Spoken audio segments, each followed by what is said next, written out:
Hi guys, and welcome to your daily tarot reading for Thursday, the 18th of February 2021. Thank you for joining me. I'm going to use the Rider-Waite deck for today's reading.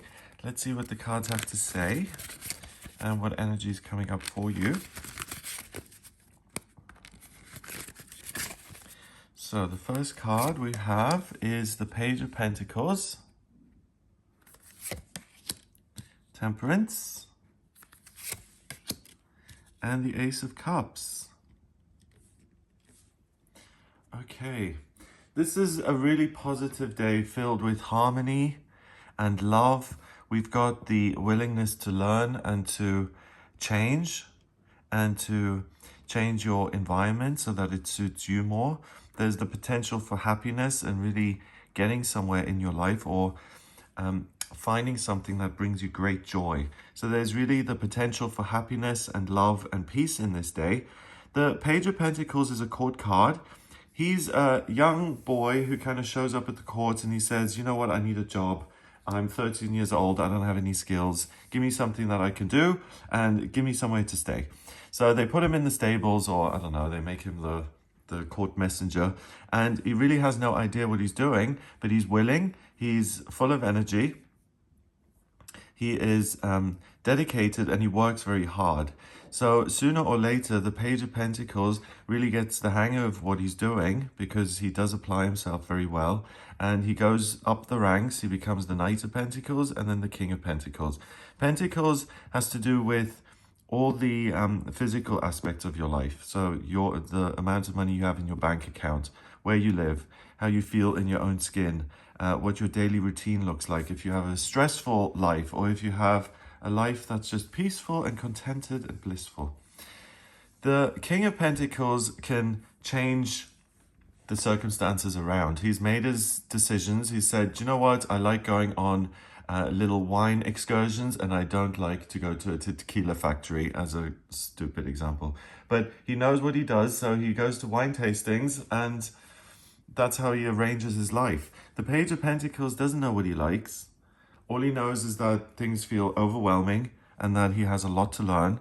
But he does know that he's passionate and he's able, and that he's happy to just be in a situation where he can learn. So look at what is unexplored in your life. Look at what has not been discovered.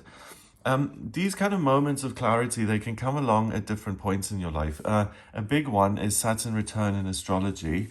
That happens every 28 to 29 and a half years. So you have it kind of return 3 times in life: 28 to 29 and a half, 56 to 58, and 84 to 86. And that's kind of when you put your own life under the microscope and you say, okay, this is what I feel I ought to be doing, and let's have a look at what I'm actually doing. And that can kind of open your eyes and say, hey, I've been on the wrong track. Or something can happen in a real life sense.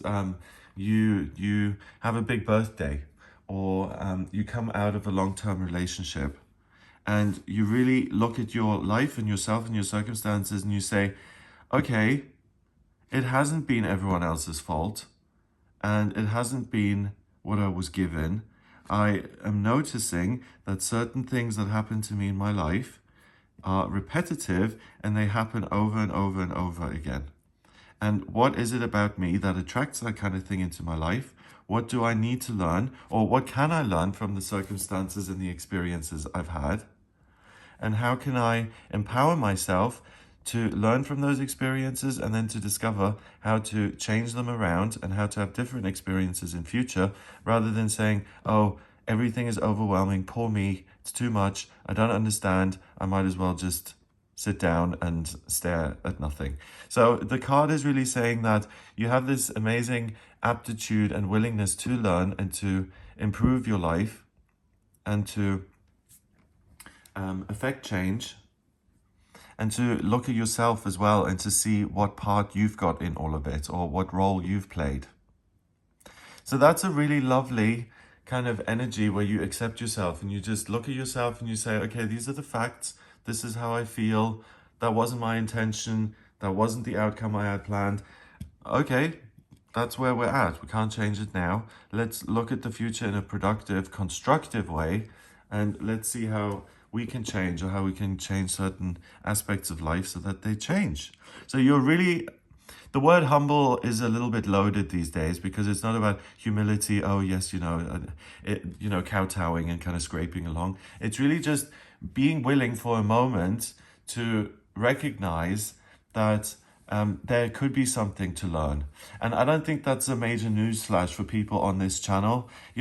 People who watch my videos and people on this channel, most of us are very sensitive people who know that we're flawed in some way, and we're trying to work through those things, and we're manifesting happiness and the version of ourselves that we want to be.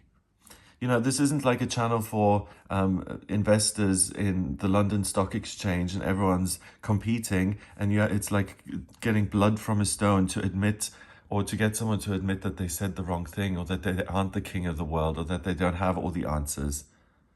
So don't, give yourself too much of a hard time saying, I have to be humble and look at my own flaws and things. No, it's just an opening, and it's an opportunity to look at something inside yourself and to see it differently. And there's no guilt or judgment or anything involved in that. And that's why this energy feels really positive, and you feel like there's a wonderful future ahead, because there is. You're willing to learn, so you will learn and you will progress.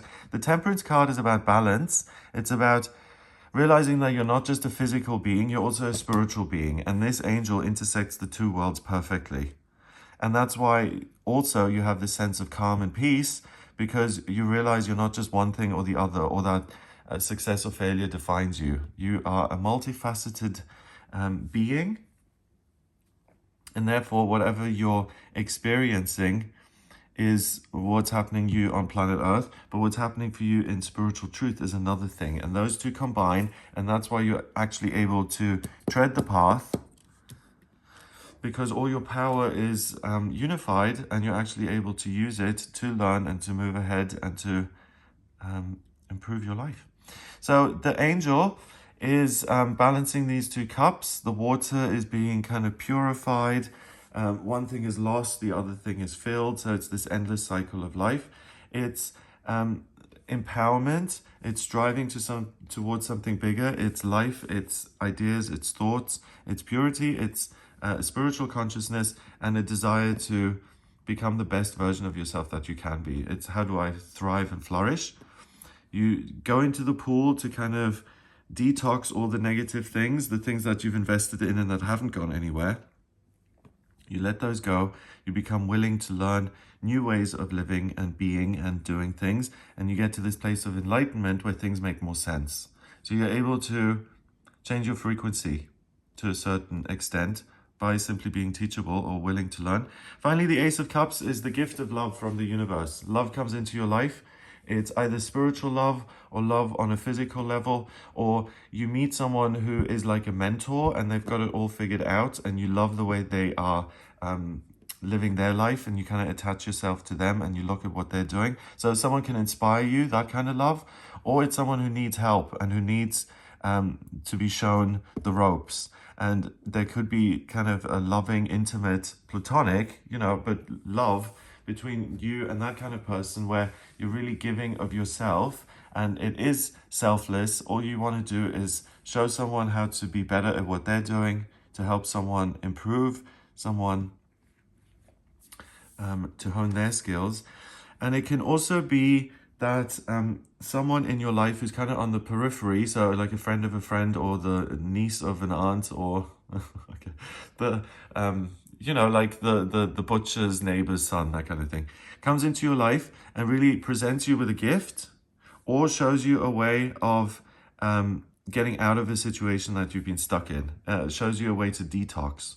So depend on the kindness of strangers today. Really don't be dismissive or short. Have patience for other people. It's a beautiful day full of love and full of growth and the potential to learn, and a place to get the chance to get to this peaceful, happy place. 1 and 14 is 15, and 1 is 16. 1 and 6 is 7. 7 is the mind and creativity. So it's important to keep that constructive point of view going, and not to let feelings of insecurity or being overwhelmed kind of govern the day for you. Face what's coming your way. Let it transform you and let it raise your vibration. Get to this place of understanding and receive the love. Be open and accepting of it. And have a wonderful day. If you would like a personal reading with me, then please get in touch via my website. It's gregoryscott.com. On the front page, just click on book your reading to order your reading with me. I use astrology, tarot, and numerology in my readings. If you have any questions about your ideal job or where to live or what's coming up next in your life and you want me to have a look at it, then please do get in touch for a personal reading. If you like this video, give it a thumbs up, hit subscribe, and share the video online. Have an amazing day, and I'll speak to you tomorrow.